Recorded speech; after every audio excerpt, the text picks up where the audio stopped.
So welcome back to Kermit Uncut, where I'm doing my rundown of the best and worst films of the year so far, January through June. I've already done number 10 to number 6 of my favourites. They were A Quiet Place, Padman, Phantom Thread, Fantastic Woman, and Jeune Femme. Now I'm going to do number 5 to number 1 of my favourite films released in the first half of 2018.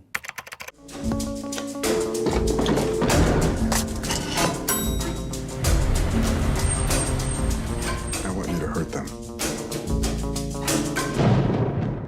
At number 5, the extraordinary You Were Never Really Here by Lynn Ramsay. Now, I am a huge Lynn Ramsay fan, have been ever since the days of Ratcatcher. I did a blog maybe a month or so ago saying if you haven't seen Morven Caller, it's the great overlooked Lynn Ramsay film. Although many of you said, what do you mean overlooked? We all love it anyway. You Were Never Really Here is really something. On the surface, it's a kind of linear story about an enforcer who's sent out to retrieve a missing teen, but actually it's so much more than that. It has wonderful central performance by Joaquin Phoenix, and the way it's shot, the way it's edited, the sound of it, it's a total expressionist experience. Lynn Ramsay is a genuine auteur. She doesn't make many movies, but when she does, it's always worth the wait. You Were Never Really Here at number 5.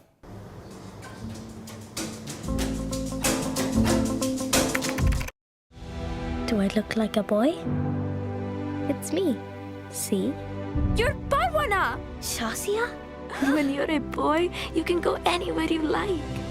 On to number 4, and of course there's going to be an animation in my top 10 films of the year so far. It's The Breadwinner. Directed by Nora Toomey, it is a story of a young girl growing up in Taliban-era Afghanistan and having to become the breadwinner for her family. When her father is taken off, she discovers that none of the family, all of whom are women, can go out and get bread because they're not allowed to walk around the streets unaccompanied. So she has to pretend to be a boy, and in doing so she discovers a whole new world. What I really liked about this film is, again, difficult subject matter but approached in a way which is totally universal. I interviewed Nora Toomey about the film and I asked her about getting that balance between the harshness and the universality. She said, you make a film that children can watch and adults can watch, and sometimes the adults find the disturbing stuff more disturbing because the children see the world through the eyes of the central character who is strong and forceful and independent. The Breadwinner is an absolute gem.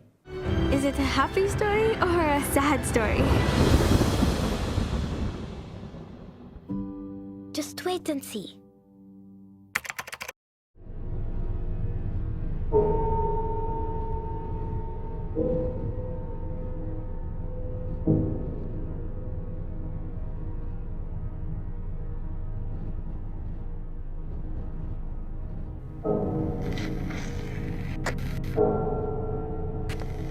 On to number 3, and I know this is something I've gone on about a lot, but the more I think about this film, the more I think it's wonderful. Lek and the Dogs, the new film by Andrew Cotting. It had a very, very limited theatrical release, and it's been available on streaming services. Now, hands up, I am a complete Andrew Cotting fanboy. There is very little that Andrew Cotting does that doesn't intrigue me, that doesn't make me think, oh, I'm really excited, it's a new Andrew Cotting film. But I do think that Lek and the Dogs is something special. It's inspired by a real-life story about a boy in Moscow who lived alone on the streets with feral dogs. It's a film about the past and the present and the interrelation of time and how memory forms character.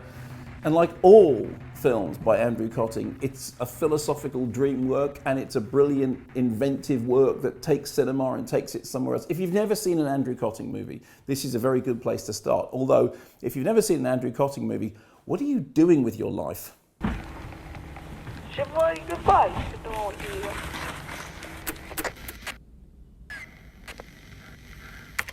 Perhaps I would just warn you about the tale of love and loss, and the monster who tried to destroy it all. Which brings us to number 2, and I'll be honest about this, I could really have these films in any order at all, because once you get into the top 5, they're all pretty brilliant. But at number 2, The Shape of Water. Now I know what you're thinking immediately, there's a shock, The Shape of Water isn't number 1, and it's just how I'm feeling about it today. If you ask me tomorrow, I'd probably say, okay, Shape of Water is the best film, but right now, Shape of Water is number 2. I love Shape of Water. It is Splash meets the creature from the Black Lagoon. It's Guillermo del Toro, whose work I have adored for years and years and years. It's so beautiful, it's so rich. It has dance, it has comedy, it has love, it has politics, it has brilliant performances, it has strange monsters in it. When I saw it, I was completely overwhelmed by it. So much so that I wrote a review that got me in Sood's Corner in Private Eye. Now that's why I love it.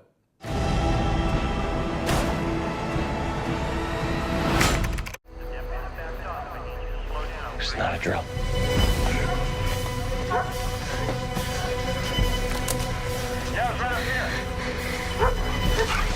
These guys got him. Stand up. You alone out here? My daughter's with me. Dad? Let's go. Which brings me to the number one spot, and my favourite film of the year so far, at least today, is Deborah Granick's Leave No Trace. Leave No Trace is one of those films that completely fulfills the thing I want from cinema. Show me, don't tell me. In some films, people stand around and explain the plot to each other. In Leave No Trace, there are very, very few words. It's all to do with gestures, it's all to do with looks, it's all to do with the way characters behave. Show, don't tell. It's a story about a father and daughter living off-grid in the forests on the outskirts of Portland. And they are found and they're brought back into society. And Thomasin Harcourt Mackenzie, who is the young star, is just jaw-droppingly good. I remember when Deborah Granick made Winter's Bone and everyone went, wow, Jennifer Lawrence, she is really good. She is going to be a star of tomorrow. I tell you, the same thing is true of Thomasin Harcourt Mackenzie. She is absolutely astonishing. And Leave No Trace is a film which just doesn't put a single foot wrong. So far, it is my favourite film of the year. So, what are you doing here? I wasn't where I was supposed to be, so they took me away. Well, they don't think I was where I was supposed to be.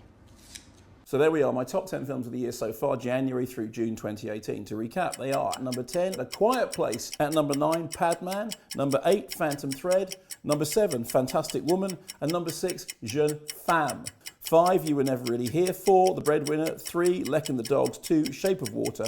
And at number 1, Leave No Trace. Now, I know, that list fluctuates all the time. Tomorrow it'll be different. I'm sure there's loads of films that you love, that I love too, that I've left off. What are they? Let me know what your favourite films of the year are so far. And tune in for the next Kermode Uncut, where it's number 5 to number 1 of my worst films of the year so far.